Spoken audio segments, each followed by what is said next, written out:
Hello, hello. I am Laura Chesticott from Firebird Summit, and welcome to this week's episode of Grow or Die. Hey everyone, this is Lawrence Henderson again from Boss LLC. I am glad to be back with you this week, Alora. Oh, me too, Lawrence. Always awesome to see you. Okay, so I understand you have some topics for us today. So tell me what you got. Over the last, I would say, couple months, I've been working with clients, particularly around, diversity, equity, and inclusion work. And like anything else, right, whether we're coaching clients or we're trying to work through stuff, um, there always seems to be this negative connotation or this emotion, this anxiety that comes up when having or trying to have a conversation that someone actually believes is important, but all this other judgment stuff that comes with it, right? And then when you're listening to them, it sounds like they just put themselves in a some sort of thinking trap, right? That thing that says you're already trying to premeditatedly say out loud, this is actually going to go bad. So I'm going to come with all the crap that I grew up with for this one conversation about groceries. And it's I'm buying groceries from a black guy. And then all the stuff that's in the world, and I'm like, right. So those thinking traps that keep us bound and keep us silent. And I believe again, we're in an emotionally charged political season here in the United States. And I believe a lot of this stuff has been coming up for people. So I was like, man, I believe this might be a thing for us to bring up today. And then maybe work through some stuff. I don't know. What you think, Laura? I think there's a lot that you can unpack there, right? Because I think, the examples that you're drawing from are very work related. But your point about politics is completely right. But I also think it's a function of just like normal interactions, right? You can see this between partners. I actually just had a conversation with my fiance that probably kind of touched on some of this, right? Because I think what what has taken me a very long time to understand, and I don't always catch it in myself, is that I think we get so ego invested in being right that when we decide that XYZ is wrong or our version is better, whatever it is, we then set about doing whatever we need to reinforce the reasons we think that's right. And I think we put so much effort into proving ourselves right or proving the other options wrong or reinforcing all of the justifications that we have for why we think X, Y, and Z makes sense that we actually probably put more effort into that than we would put into going back and asking the question, why do I think that's right? And is it? Does it have to be? What happens if it's not? And I think those are such, and like, to me, this is one of the most useful things I got for myself personally out of coaching training was, are you questioning your underlying premises, right? Like, or are you just doubling down? I was the master. Let me be clear. I am in no way shirking this. I was the master of doubling down. I would rather eat glass than admit I didn't know or admit that I was wrong. And so to be able to stop and say, you're right. I am assuming that's the right answer. I don't know. Maybe it's really not. Like that's been a massive change in my life in the last couple of years. And I don't know, I don't actually know how I could have made it if I hadn't gone through coaching training. Cause to me, that was the turning point. And I didn't fully appreciate the extent to which I kept boxing myself in, right? I kept just doubling down and doubling down and doubling down. And I'm like, no, god damn it, I'm right, and this is right, and these are all the reasons. And I think especially when you're in a consulting function, I think some of the best consultants I've ever worked with have been really good about not letting their ego get involved, right? Clients are going to do what clients are going to do. You can't, you can give them your best advice, you can give them your best recommendation, you can do all the things that you think make sense, but when it comes down to it, you cannot let yourself get too overly invested in a client action because you have no control there. And there is and I know a lot of people, especially in my space on the technology side, who, have always had like full-time jobs where they were very invested in the politics and the success of the organization and the team dynamic. And then when they try switching to consulting, they have a really hard time because in some ways that consulting function really demands that you keep your ego just a little bit farther out, right? You don't let yourself get just sucked into the drama and the politics and the ego investment. And one of the best consultants I ever worked with, he always used to come back and say, I have no dog in this fight. Like I am neutral. I am here to raise issues. I'm here to make recommendations.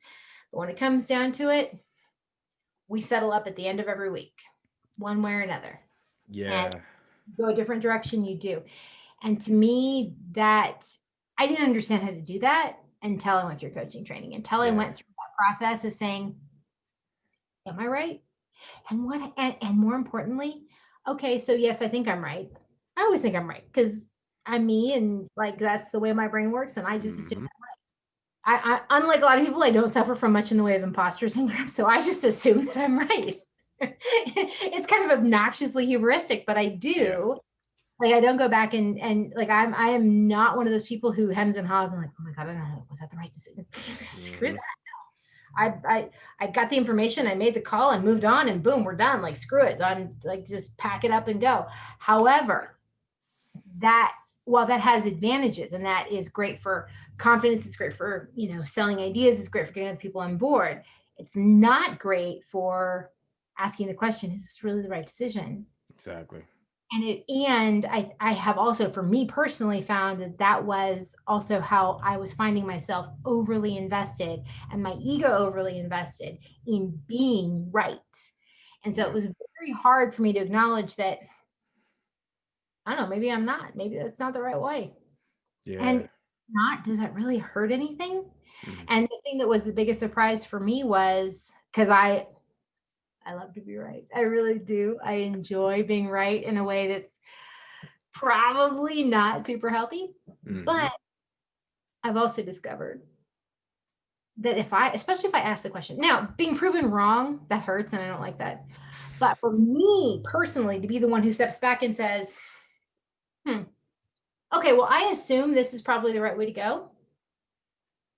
But I don't know, maybe I'm missing something, or maybe it's not, actually as logical as I think it is. If I'm the one who does that, it hurts way less when the answer is something else. Exactly. Yeah. Else coming in and like smacking me around and be like, "Hey, you were wrong." Like, ooh, that sucks. I hate that, and I Yeah. am not necessarily going to be graceful in that moment. Mhm. But if I can get myself to step back and say, okay, yes, my gut says go that way. Why? And I answer why. Not always, because I'm pretty intuitive about some of those things. Sometimes it's really hard for me to put like rational reasoning underneath some of that, and I kind of have to. I've had to again work through that. But I think the more than anything else, it's being able to stop and ask myself, so what happens if I'm wrong? Like, what happens if I'm wrong? Like, is that really the end of the world? Yeah. And I think the biggest surprise for me at a coaching training was, no, not really. If I'm wrong, is I'm just wrong. There's That's no it. exactly because struck by lightning for it. Yeah. It's That's it. I happens Yeah. that I didn't get this one right. Yeah, and I think you hit on a number of things there, particularly around that all or nothing mentality, right? And it's just like, look, I'm either 100% right all the time, or you're 100% wrong, right? Whichever one comes first, right? And I believe it really puts us in that mindset. And I know for me, one of my biggest ones, thinking traps that I fell into was that. Um, if you only listen to me, like I know what you're going through, like just listen to me, just listen to me. And so when you talk about getting emotional about somebody not listening to you, I can recall early on working with this one client, and to this day I thank the project manager for giving me the gift of feedback. But like you just said, it it was very, it tasted vile as they were giving it to me because I didn't ask for it. And so they just began to give it. And I was like, my coach Lawrence came up like, you're supposed to ask my permission. And I was like, I'm trying to prescribe for them how to give me feedback that they're trying to give me so we can have a relationship. And but it was the entire time she was speaking observations and all these other things, and it just tasted just putrid. And I was like, I am like fuming like after it's over, Mhm. even though she was right. Like in that moment, like she was 100% right and 100% valid in her having her opinion Yep. about what she experienced from me. And again, I think a lot of times when we go into these thinking traps, it's almost an ice like we're trying to put ourselves in a cocoon of protection of some sort and say, you know what, I'm going to double down. Like you say, I'm going to double down where I'm at. Right? It's like I'm all in, even though you played cards enough to know you have a losing hand, but you're not. You know what? I'm going to double down on it and play it anyway. It's me. Like you said, man, when I was in the army, oh my God, to tell me you were smarter than me, more tactically and technically proficient, you were smoking. I was going to send you off to go get a drug test. Right. Like that's just where I was so confident in my ability. And even as a business owner now, and like you said, I rarely question a decision I've made. And I'm really good about, hey, I'll apologize that you took it wrong. I'm not gonna apologize for the way I said it, right? That used to be my thing, right? Like you said, like you, I'm not in control of your filter. Like that was my thing. And so for me, what I began to do there, and I was like, man, am I creating an environment where I'm not being as collaborative and co-creating as I thought I was based on my identification or lack thereof of how I'm feeling when I'm having like I'm communicating with someone and exchanging. And you identified something that I want people to understand and I want people to take note of. A lot of times when we're communicating with people, we're unconscious to what our body is doing. And when you say my gut, when you say some like there's a feeling that you have that is almost the ramp up of a behavior at the end, and it's almost like the feeling sensation, then it's the thoughts, then it's the urge, then it's the behavior, right? And if we could get, and you said it like you walked that thing out, it was like I felt it in my gut, Mhm. but most of us don't stop there. Like we don't, when we feel it, we don't question it. And what you kept saying is we have to question the motive and intent of what we're processing, feeling, going through, and then asking ourselves, am I telling myself a true story? And not so much a true story that it is a factual thing, but am I treating it and giving it the right amount of emotional effort and equity? Because again, we could be treating some things as God honest, draw the line 100% truth, but no, it was never meant to be a truth. It was just supposed to be an offering opinion, a hypothesis of something. And but we were To be holding it as a truth. it's supposed to be guideline, right? Boom. Well, and I think the other thing that I would layer into what you just said, it's also sometimes very context specific. So just as an example, so I'm working with a client right now, and in my very clearly prescribed function within the context of a project, a decision has come up, and it's go left, go right. Now, within the context of just this project, the answer is pretty clear: go right. We start off going left. We really need to make a pivot and go right. The problem is, as a business owner, as a coach, as somebody who tends to be more strategic, when I look at this organization, I think, wow, if I were running things, would want to understand that yes, within the context of this project, going right makes sense. But in the bigger picture, there's some pretty heavy cost to going that direction. So is your choice, hey, you know what? Suck it up and eat your vegetables now and make this short-term smaller project worse in order to solve a bigger long-term problem? Or do you just say, screw it, the big term problem, the bigger picture is not my problem. I got to focus here and just get done what I have been brought in to do, in which case I go right. And if later they decide that actually left was better for the overall organization, not my problem. And so stuff like that is super, super difficult to actually understand your biases, right? I have found myself in so many conversations about this recommendation that we're making. It's a very complicated, very expensive decision, one direction or another. And no matter how many times I come back to this, I have to remind myself. And when somebody asks me my opinion or asks me my recommendation, I always have to come back to, it depends on what hat I'm wearing. If my hat is for this project, then this is my decision. If you're asking me what my opinion would be if I was in this hat over here, it would be different. And here is why.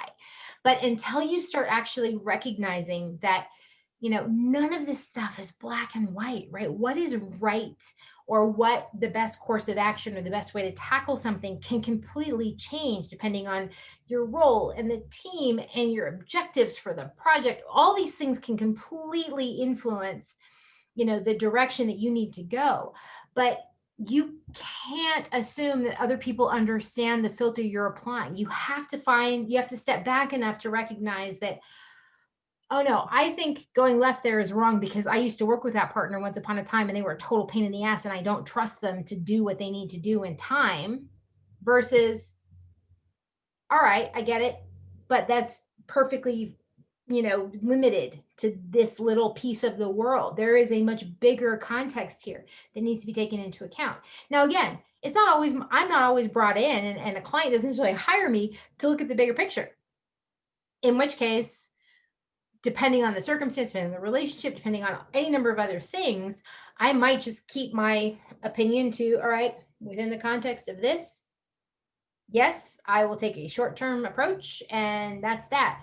But you have to start teasing out your own context. You have to start teasing out your own biases and your own, your own reasons and your own lenses. Because if you don't understand what your lenses are, you can't expect somebody else to understand them. And they will absolutely color your perspective on this. And it makes it so much harder to get back to your original question, which is, how do you get out of these, like, just intellectual ditches Yeah. where you've just driven into a ditch and you are stuck there and you can't get out. Yeah. How do you do that without recognizing how you got yourself there in the first place? Um, I think it goes to what you said about the identification of the filter you're using in that interplay, right? Of which hat are you asking me to wear is going to determine how I respond, right? And one thing as a leader, I fight people on all the time is the phrase "it depends." Albeit true, that is not an acceptable response. What you gave is the acceptable response. In which context do you want me to respond to that?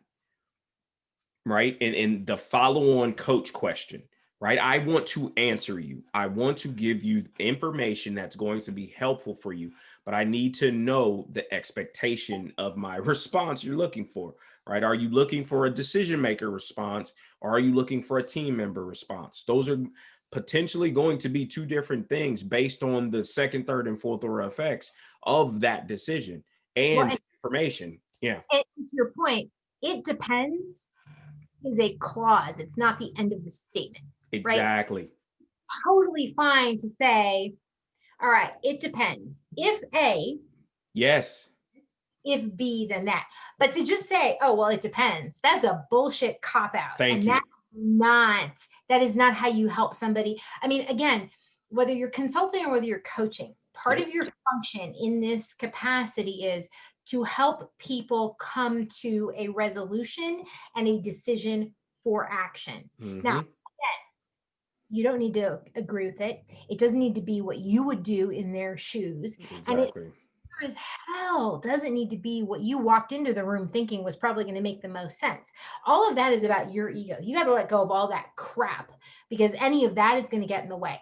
But to your point, and I think we see this a lot, especially with in a consulting mode, right? Like, if you're being brought in as a consultant because you have deep expertise in a specific set of areas, they absolutely want to hear why you think this, or why you think this is something to keep in mind when making a decision.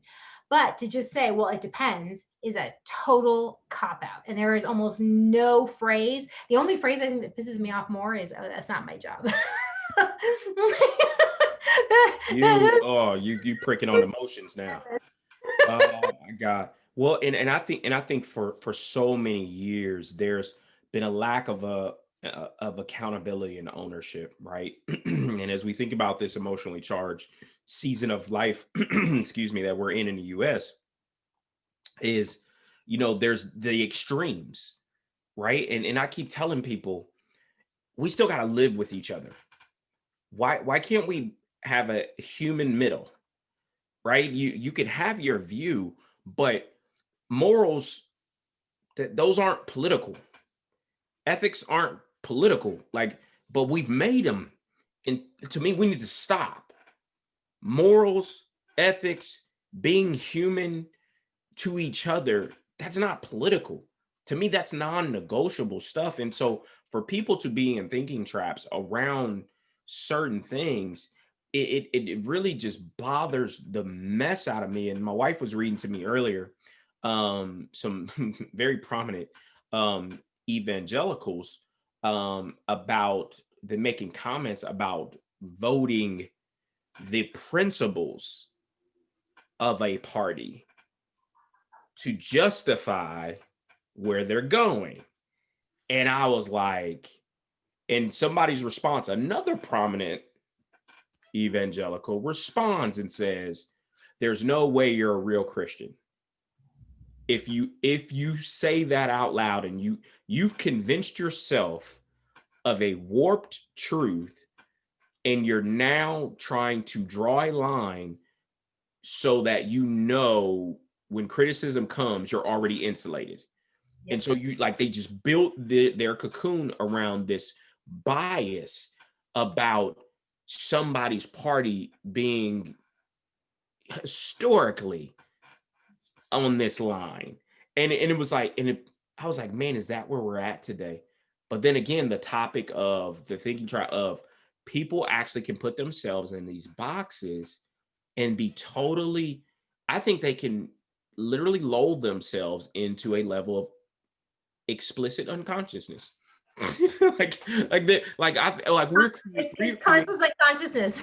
Yeah, we're create like they are reinventing like psychology in this season that we're in. And is for us as coaches, and there's always that question, who's a client you won't coach?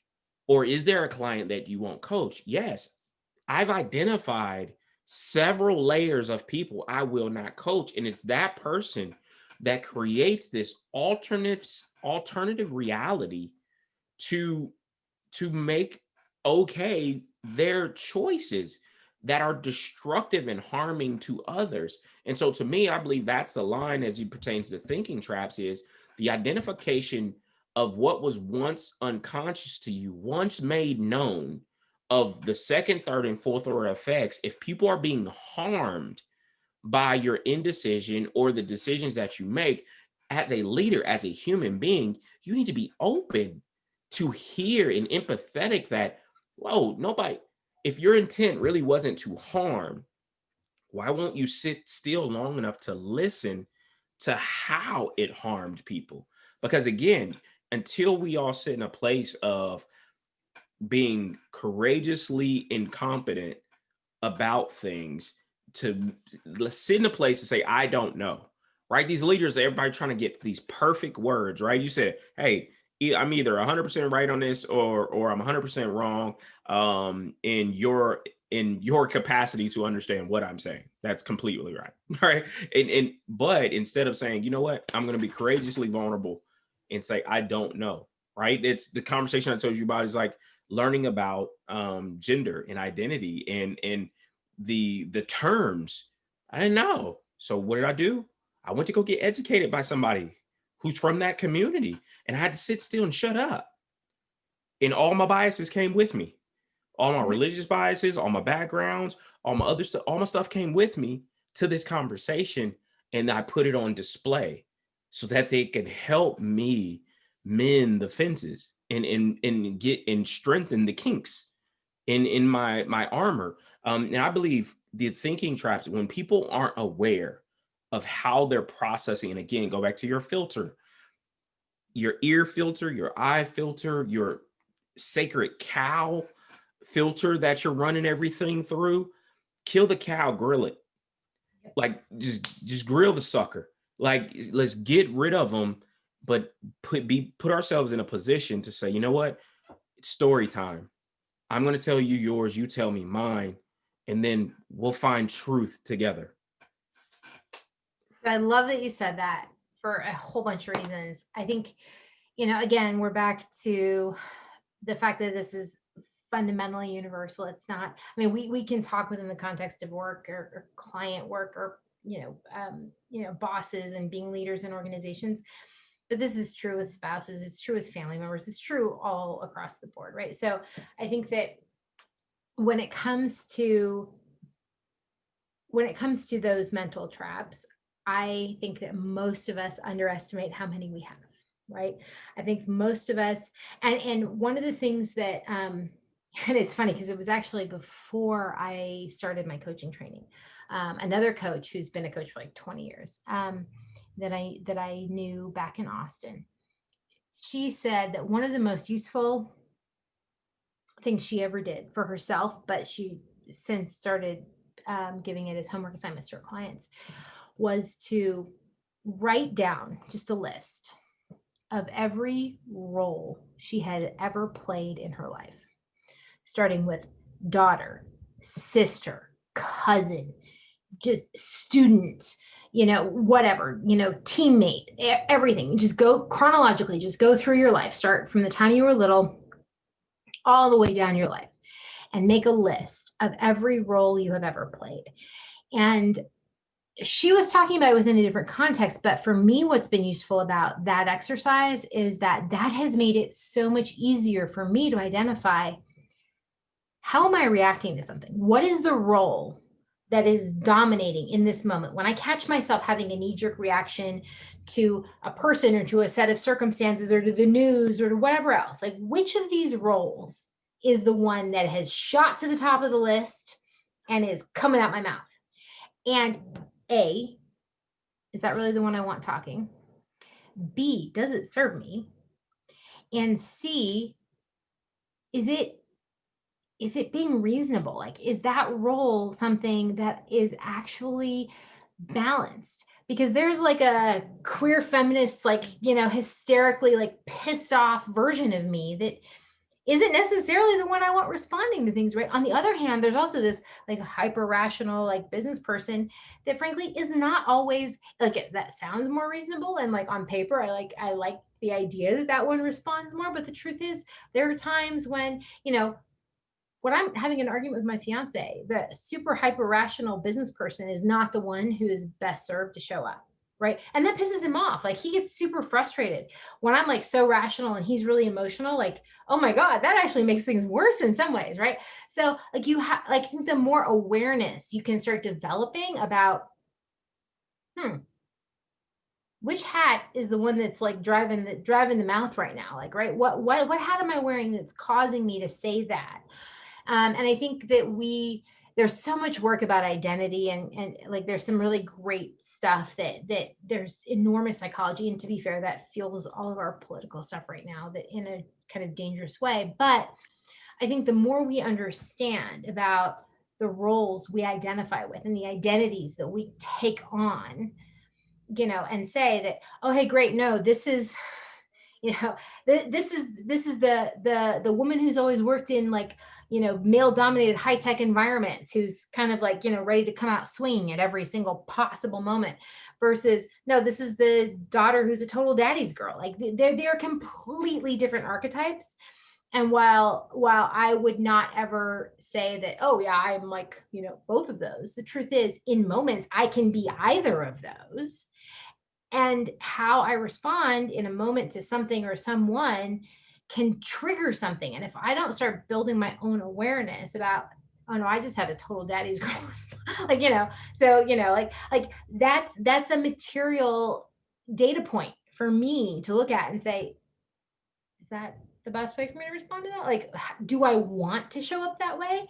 But I think if you don't start like teasing apart the things that your own inclinations cause you to identify with, it's really hard to know that, right? How do you know for you when you are responding to something as a black man, as a man instead of a woman, as a straight man, as a man who's a preacher's son who was raised in a very religious environment, like all of those things layer on in different ways and at different points in time and different circumstances, different ones will lead the pack or lead your mouth, which may or may not be what you want. Yeah, I think the most powerful thing for me that I pulled out of there into your question, it's always going to the question of how is this serving me? And again, not from a selfish perspective, it's a check-in with me. Am I going to add to this conversation in a positive way? If I'm always believing I'm intending to say something that's going to be impactful, not just inspirational, I have to always start with how is what I'm about to say serving me and serving the person that I'm communicating with or the group or whatever. And I believe when I began to go there, which means the value work had to be present. I had to begin, and like you said, I had to understand where my foundation was as it pertains to how am I defining respect? How am I defining integrity? How am I defining service? And again, I can, being an former army officer, my level of service and my definition of service, when I ran people through the filter of soldier me service, nobody was meeting it. Nobody could unless you had that experience, get this, with me. So the only people that were ever going to be able that would actually make it through my filter were people I served with. Right. And then and That's once I caught that, it. right? Like, and like you said, like the daddy's girl, like even though there are plenty of daddy's girls out there, your relationship with your father is something totally worlds different than another young lady's experience with their father. And so for me, I had, okay, I need to do some tweaking to my filters, because again, and it goes back to something my wife says, like, you friend too hard. And it was like, you're ready to take a bullet for people. Not everybody's willing to do that for you. That's your Probably not, filter. and it's probably not in your best interest to jump straight from, "Hey, we just met," to, "I'm ready to take a bullet for you." That's a deep level Oh of my God. And I was trust. wondering why nobody was texting me back. I was that person. I was the intense friend or the intense associate, right? But then the other part that began to happen is I began to be used because they were like, "Oh, he's a good resource."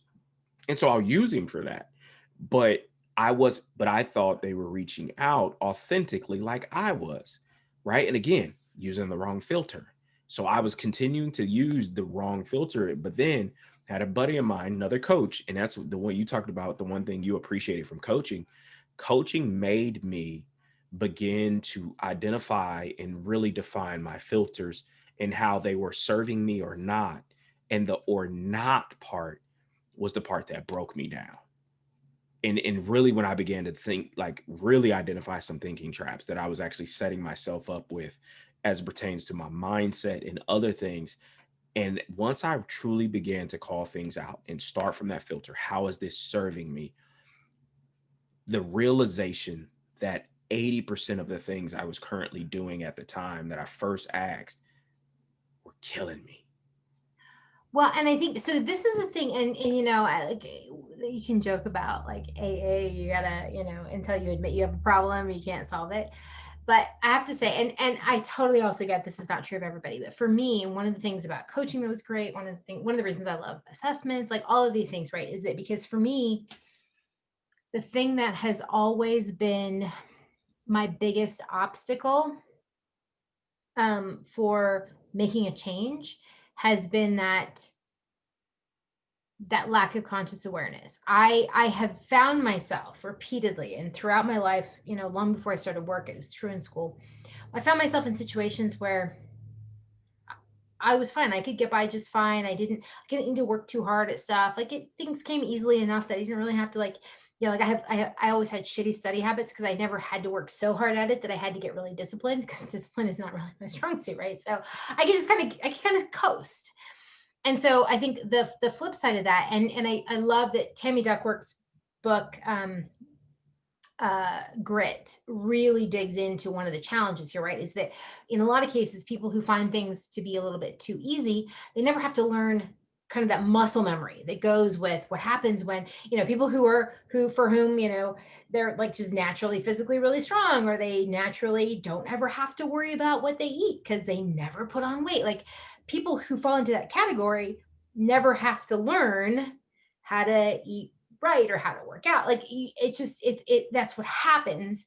And so when circumstances change, or they get sick, or they get into an accident, or they just get older and their bodies change or whatever, it suddenly becomes this big, oh shit, I never learned how to do that.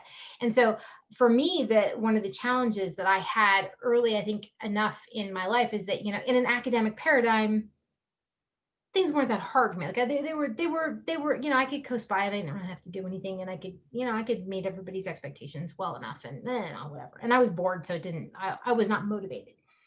And then it wasn't until I got into startups and I started like doing other stuff where it's like, holy shit, this is like legitimately cool. And all of a sudden I'm surrounded by people who are way smarter than me and who are better than me at all kinds of things. And like I suddenly like had to work, and I didn't have the skill set for that, right? To this day, like it's hilarious to me because it happens all the time.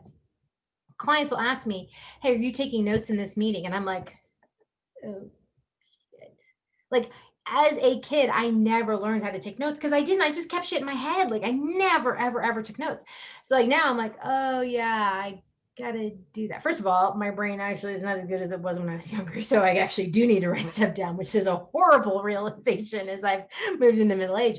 But even beyond that, I just don't have that like discipline to like, oh yeah, I gotta jot that down. I gotta jot that. Like it's just not part of my muscle memory. And so one of the things that's been really interesting for me as can you kind of go through this is as I start to identify things that are these disconnects, and as I start putting language around, like, oh shit, that's what that was, or oh no, this is what this means, or oh, this is why I never did that, it makes it so much easier for me to stop having an emotional reaction to it, right? For me, this is the difference. A lot of this, and a lot of what we're talking about, this mental traps, it's the difference between that ego attachment to, no, I'm fine. I don't need to take notes. Why don't you take notes? To, oh yeah, that's right. Never really had to do that before, but shit. At 45, man, my memory good as it used to be. Actually, taking notes would be sort of handy when I'm in like long, complicated technical conversations. And hey, that would be useful. But the thing is that for me, what I've found more than anything else is that until I can define it, and that role function, that kind of that role list that I mentioned helps, that understanding your filters list helps. Until I can define it, I can't necessarily get enough distance from it to separate my ego out of it, right? To be able to say, huh, that's why I do that. That's interesting. Hmm. Okay. Now that I know that, I can be on the lookout for it more, right? It becomes a lot easier to be rational about it. It becomes a lot Yeah. easier detached from it. And as soon as I can sort of separate my emotional like response, all of a sudden it becomes much easier to manage. It becomes much easier to build different habits, or at Mhm. the very least, do I do this all the time. At the very least, for me to say at the beginning of the meeting, hey, you know what? We need to take. Actually, I do this instead. This is why I love Zoom. You know what? We're just going to record this meeting. I'm going to make the recording available because I know for me to take notes is a ridiculous exercise in stupidity, and they're going to be crap, and they're not going to be useful for anybody. So it has helped me detach from, oh shit, I suck at taking notes. This is terrible. Like it's not a like forget it. Yeah, I suck at taking notes, but I don't need to get worked up about that. There are ways, Yeah, there are ways around it. for And sure. so So once I could define what those things were, once I could define, hey, you know what, in this situation, I'm looking at it from this perspective, or this role is what's driving over here, then I can stop, like, then it's like, then I can stop being attached to the fact that, oh, they didn't agree with it. They thought I was wrong. They thought I was stupid. Well, oh, screw that stuff. Screw it. No, no. Hey, here's what we got. If this is my perspective, then this is what I'd say. Given these considerations, this is the direction I'd go here. It's up to you. I don't Yeah. have to be attached to it. I don't have to get worked up.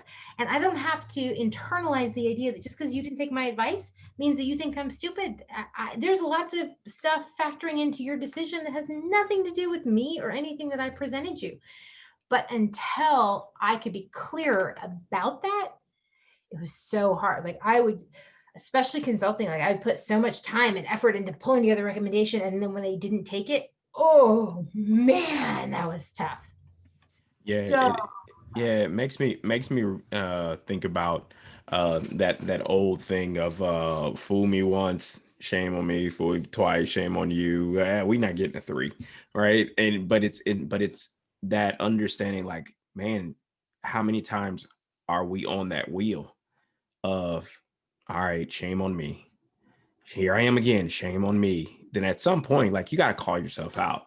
Be like, at some, you're a can't, like, we identify a can or a won't in coaching, right? And there need to be some awareness created around where you are, right? And if we really are honest with ourselves, how often did we spend time on, I just don't want to right now, like, things aren't bad enough for me to want and desire to change, right? If you want to be honest, like, things aren't bad enough yet, or I'm at the bottom, but I'm not the bottom, right? And again, and why do we send ourselves to this catastrophizing before we finally decide that something needs to give? Like, I need to change the filter. And again, I, as a coach, like, and I know for you as well, my mission is to help people see, feel, before they ever hit the total bottom. And so, helping talk through these things, again, that's why I love leadership. That's why I love development, because development is a lifelong journey. It is not a destination at all. And so, when I talk through that process of development as a person, level you, and you've said it probably 100 times already, is awareness, creating a perpetual awareness that grows, right? And again, we talk about self-actualization, but the transcendence of taking it from thinking about self to who else can I help now? Because I'm continuing to grow, continuing to be manifestations of understanding that are awareness. And that's the part for me, that's the game changer. As we think about life and as we think about engaging with each other, is, hey, once you become aware of something, to me, I believe now I owe it to someone else to share. Right. That's why I put myself in the spaces that I put myself in, is to continue to share at this level. And some people, when you're not ready, I've heard it described this way: ah, you're preaching at me. You aren't ready. You are ready. If that's what you heard when I'm trying to give you, like, you see these knots on my head, I'm not pontificating about the knots. They hurt. I'm trying to tell you, I don't want you to end up with them. And so I'm not preaching that. I'm sharing, I'm giving of information. And so when I think about where we are today, Alora, I'm so grateful that we can have the banter, but we also can understand there are levels of progress that we need to achieve. And that only happens when we begin to identify some things, to listen, to go deep, to sign up and choose to go deep, so that we can end up better on the other side of this thing. So, hey, it's a good one. yeah, well, and I think you just nailed it. I think what you said right there is it, right? We have to choose to go deep. And I think when all else is said and done, either you choose to or you choose not to. And to your point, you can't make somebody do it. They have to want to do it themselves. And I think the when it comes to that ego detachment part, as a coach, as a leader, as anybody else, you have to be able to look at somebody and say, you know what? They're clearly not ready. I can't take that personally. I cannot take it on myself to change them. Right. only a person is the only one who can change themselves, and they have to be open to it. And you can stand there and you can look at them, and it's like watching somebody try to swim, right? And you can think to yourself, no, no, no, you gotta pull your arm up over, you gotta kick your feet. Like, you can stand on the shore looking at someone else doing that, but that doesn't change the fact that they have to do it themselves. And either they do it because they're ready to do it, or they're not. And you can't let your own version of your own success or failure be attached to what they choose to do. And to me, I think that's one of the hardest things about being a leader. I think it's one of the hardest things about being a coach. I think it's one of the hardest things about being a partner, right? Like, it doesn't, parent, partner, parent. God, I know so many parents who watch their kids and think, oh my God, I can't believe that's the choice they're making. It's like, well, you know what? I get it. I get that you wish it was different. I get you wish you could influence it. I get that you wish you had that talent or that ability that they have that they're squandering because they don't value it. Whatever. I get that. But when it comes down to it, it's still their choice. They make it. And we cannot, I would say that for me, we can talk about self care until we're blue in the face. But for me, one of the most important things about self care is knowing when to let someone else own their shit and not absorb any kind of hit, not take a bullet for it just because it's not what you wanted for them. Because it doesn't matter how much you love somebody, you cannot make choices for them. Man, that sounds like the next episode. It probably could, because I've been dealing a lot with that in my. So, all right. Well, then I think we're at a wrap for today. Sounds like a plan. Thank you, Lawrence, Thank you and so much. I'm so glad and grateful as always for your good topic. Thank you very much. See you all next time. Okay, see you next week. Bye bye.